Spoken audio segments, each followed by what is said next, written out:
Primer bloque de día 8 para hablar de cuestiones económicas. Lo planteamos al comienzo del programa, cuestiones económicas que le afectan a todos. Desde lo más sencillo, de lo más básico, desde lo hogareño, desde el precio del pan, hasta lo más complejo, que es la macroeconomía y el porqué de todo esto. Para eso hemos llamado especialistas. Sí, ya nos acompaña Guillermo Pizarro del Consejo Profesional de Ciencias Económicas. ¿Cómo le va? ¿Qué tal? ¿Cómo le va? ¿Todo bien? Gracias por venir. Y decíamos, la economía que se mezcla en la vida cotidiana de todos, pero también en la política ya, incluso voces de gente que ha acompañado el actual gobierno nacional, que empieza a decir, bueno, algunas cosas no se están haciendo del todo bien, del todo mal. Digo, ¿qué planteo general podemos hacer de cómo se han vivido estos primeros 4 meses de gobierno? A ver, primero, la economía y la política van a ir siempre de la mano. Siempre, claro. Siempre de la mano. Tenemos que tener en cuenta en qué situación asumió este gobierno, cuál era la situación que tenía, un déficit fiscal muy alto, una presión tributaria muy alta, que también quita competitividad de la economía, pero hace difícil, el déficit fiscal hace difícil bajar esa presión tributaria. Había un cepo cambiario, un retraso cambiario, alta inflación. Había varias cuestiones en la macro que había que empezar a resolver. Este gobierno se planteó empezar a trabajar sobre los distintos temas. Dijeron, bueno, el primer semestre va a ser un semestre duro. Nosotros lo venimos diciendo ya desde el año pasado también. Vamos a tener un primer semestre muy difícil y un segundo semestre que en el mejor de los casos puede llegar a compensar la caída que puede haber en el primer semestre, ¿no? Ya hay economistas que dicen que el año puede cerrar con una caída del 1% en lo que es el PBI. O sea, tenemos un año complicado, el gobierno ha ido avanzando en ciertas medidas, salimos del cepo, bueno, ahora se pagó la deuda que teníamos pendiente con los holdouts, que nos permite volver a los mercados internacionales. Se le está haciendo muy difícil poder reducir el déficit fiscal.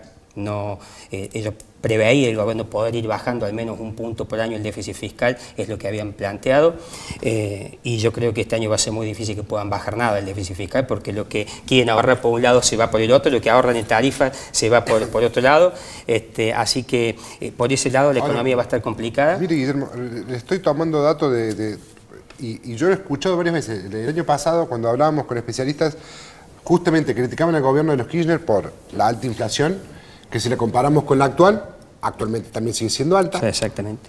Si lo del cepo cambiario es una de las medidas que levanta el gobierno de Cambiemos.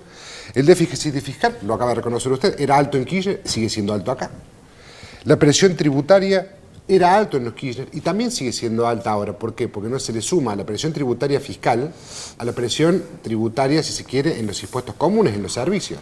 Seguro. Es muy difícil. Ahora la gente sufre un poco más, digamos, que los mismos problemas, sí, pero que ahora la gente sufre. Lo que pasa es que es muy difícil acomodar los desajustes macroeconómicos en 4 o 5 meses.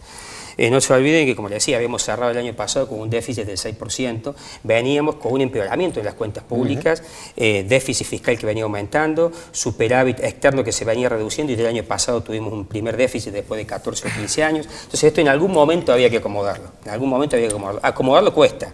Si vos en un momento gastaste de más en tus cuentas personales, en tu familia, en un momento gastaste de más y después tenés deuda y tenés que pagar, en algún momento le vas a decir a tu familia, che, tenemos que reducir el gasto porque no podemos seguir manteniéndolo y por lo tanto el nivel de vida, digamos, tuyo durante ese tiempo va a caer. Y eso es lo que nos está pasando. Es decir, si nosotros tenemos una política fiscal que trata de ser contractiva aunque no logra reducirlo, una política monetaria que sí, la monetización no está haciendo ya de ritmo que era antes, que era del 40% anual, sino que está haciendo del 25% aproximadamente.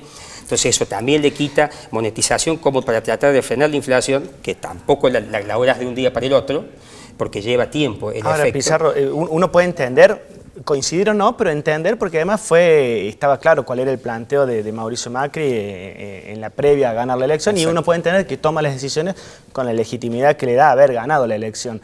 Lo que uno puede, o tal vez se permite cuestionar es necesario hacerlo de esta manera tan fuerte, digo, con el costo social tan elevado, porque con los despidos que se están dando, con la presión fortísima sobre la gente impositiva, con quitar los subsidios de tantos años, que uno puede entender, reitero, ¿no?, que estaban con un desfasaje tal vez importante, pero hacerlo tan de golpe, digo, es como que le falta la pata social y política, ¿no?, al mero cierre de los números económicos, ¿o no?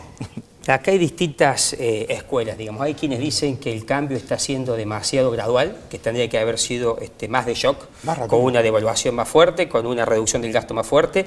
Obviamente el costo político, el costo social de eso hubiera sido mucho más alto. Toda política económica que tiende a restringir, que tiene que ser restrictiva, que tiende, como este caso, a tratar de bajar la inflación, a tratar de bajar el déficit fiscal, implica enfriar la economía, por más que querramos decir que no. De hecho, estamos previendo que este año el nivel de actividad o el PBI pueda caer. Si el PBI cae, obviamente que el nivel de la economía cae, todos, la demanda cae y todos caemos un poco y estamos un poco peor. ¿Cuál es el problema? El problema es los sectores sociales que no pueden hacer frente a esto. Creo que, bueno, algo hizo Macri cuando salió hace un par de semanas con algunas medidas para el sector social, que sacó una ayuda por única vez para mayo, sacó esta medida del tema de la devolución de IVA para los que cobran subsidios, para los jubilados mínimas. Da la sensación de que no terminan de... Lo importante de esto es que entienden, que eso es importante, entienden de que hay sectores vulnerables que hay que ayudarlos porque solos en esta situación no pueden. Y lo importante para poder cambiar es reconocer los problemas. Este gobierno entendió que inflación había, entendió que el gasto público es excesivo, entendió que había cosas que arreglar. Ahora, ¿arreglar eso tiene su costo? Sí, tiene su costo, claro que sí. El tema es quién lo termina pagando ese costo, ¿no? Que no sea solo un sector, en este caso los asalariados, la gente de menores posibilidades. Digo porque hoy uno empieza a ver la lectura de las cuestiones económicas. Subir la nafta, lo que ha subido en tan poquitos meses, obviamente no ayuda al objetivo final de bajar la inflación y repercute en aquellos sectores más complejos, más... digamos, menos pudientes, podríamos decirlo, ¿no?, de la economía. A ver, siempre esto lo va a terminar pagando los sectores menos pudientes, que a su vez con algunos subsidios se los va a poder ayudar, y la clase media.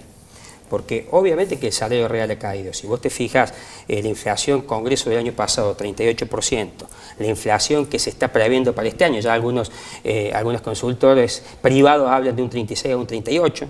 Nosotros en nuestra medición de alimentos del primer trimestre tenemos un 12, si anualizáramos eso nos daría un 48, que ya sería una barbaridad, pero se supone que en el segundo semestre y esperamos baje un poco, pero vamos a andar arriba del 30% de inflación. Tenemos entre el año pasado y cerca de un 70%. Si vamos, por ejemplo, a la provincia, el gobierno de la provincia cerró con un 25% de paritaria. O sea que estás perdiendo el poder, la pérdida de poder adquisitivo es muy alta, muy fuerte. Entonces, es enorme. Todos nos tenemos que ajustar en esto. No sería tan problemático si acompañan con políticas sociales y si después esto da resultado que el gobierno dice que a partir del segundo semestre se estabiliza un poquito más la economía y recién en el 2017 empezar a salir. Este año no vamos a salir, eso está claro. ¿El salir implica qué cosa? Salir implica volver a crecer. ¿Pueda negociar más dinero? Porque digo, en este caso se sabe que siento, digo, claramente los economistas que están hoy metidos en la política y cada vez que hubo un shock económico en Argentina, el economista que estaba sentado tomando decisiones no entendía nada de política. Nada. Tengo ejemplos de sobra. Labaña se hizo político con los años. Sí. Digo, como para que usted vea uno de los ejemplos. Digo, el economista, usted recién hablaba de que la economía está relacionada siempre con la política, pero el economista no es político. No, bueno, yo no coincido con hay eso. Economistas políticos, ¿no? Hay economistas que tienen un perfil más técnico. Pero usted dice que Labaña, que Kicillof, que la gente que no entiende el poder, está loco usted. No, los que toman estas medidas. ¿Usted cree que Prat Gay no es político? Y sí sabe, entiende claramente. ¿Sí? El tema es que entiende justamente y por eso uno le cuestiona a lo mejor... No, cuando uno habla de política hablamos también de política social, hablamos de política inclusiva, de política de empleo. No creo que no lo entiendan, creo que me parece que toman opciones. Y allí es donde están los cuestionamientos, que ya no son solamente de la oposición o de la gente común, sino también de la gente que integra el propio espacio. ¿Pasa eso? Yo creo que sí, creo que tienen conocimiento de política. De hecho, han ocupado otros cargos públicos y han hecho política, o sea que conocimiento de política tienen. Como decías vos, han tomado un camino que es un objetivo que se han planteado. Lo único que falta es que la enorme transferencia hacia las empresas, hacia el sector del campo, etcétera, con medidas fuertes a favor de ellos, ahora se hagan los estudios, no nos dimos cuenta que esto iba... saben claramente, son opciones a tomar. Con el debido costo político o beneficios políticos, si salen bien o mal. Entonces ahí yo tengo que interpretar que hay un cierto cinismo económico también. A ver, yo creo que plantea un objetivo que es tratar de reducir el déficit fiscal, porque no se puede mantener un déficit fiscal del 6%, aunque este año no llegue a reducirse considerablemente. No podíamos salir con un cepo y con un dólar retrasado. Entonces, salir de estos desajustes macroeconómicos y desajustes en términos de precios relativos, como era el tema de las tarifas, que en Córdoba estábamos pagando muchísimo más que lo que pagan en Buenos Aires, y hoy el aumento que se da allá, que dice, che, nos aumentan un 500%.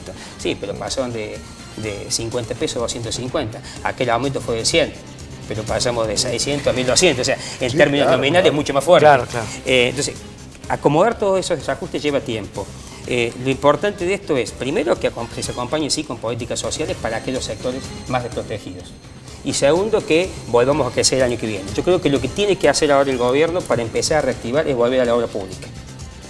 Volver a la obra pública, pero creo que como venía la situación, como venía cuestionada la obra pública, hoy, hasta que no esté todo claro, poner una firma para pagar una obra que hoy está sin pagar algo, porque hoy está parada la obra pública porque también hay deuda con los contratistas del Estado. Y dice, che, ¿ahora quién firma? Bueno, pero tenemos que rever todo. Bueno, pero esto lleva se supone que viene una lluvia de capitales externos ahora a invertir. A ver, la posibilidad de capitales está. De hecho, cuando ahora se colocaron bonos para pagar a los holdout, la oferta que hubo fue mucho más grande que la que se pidió. Pero el tema pasa ahora por ¿para qué tomamos crédito? Porque si vamos a tomar crédito solamente para gasto corriente, no nos sirve. Claro. Por supuesto que algo va a ir a financiar gasto corriente para que no se financie todo con emisión. Pero tiene que ir a obra pública. Y hoy lo dinamizante, lo primero que va a tener que hacer el gobierno es volver a la obra pública. Bueno. Guillermo, muchísimas gracias. No, gracias a ustedes. Gracias por haber... Se desprende de lo que decía Pizarro, que aquellos que están con el Manac esperando que llegue junio porque en el segundo semestre todo mejora, van a tener que esperar un poquito más, me parece. Y un mayo. No va a ser tan fácil hay que pasar, ni tan rápida la cuestión. Hay que pasar mayo. Hay que pasar el invierno, el otoño y el verano, tal vez. Tenemos que llegar a septiembre por la primavera. Bueno, nos vamos a la pausa. Cuando regresemos... No se pierdan el próximo bloque porque los chicos que trabajan con nosotros, el equipo periodístico de Día 8, han realizado un informe impecable sobre el tema PAICOR. Tema muy sensible para las escuelas cordobesas, para los chicos de Córdoba. Un programa insignia en Córdoba que ha sido tocado. Y me parece que el informe habla de mal tocado. Bueno, lo vemos en el próximo bloque. Ya venimos.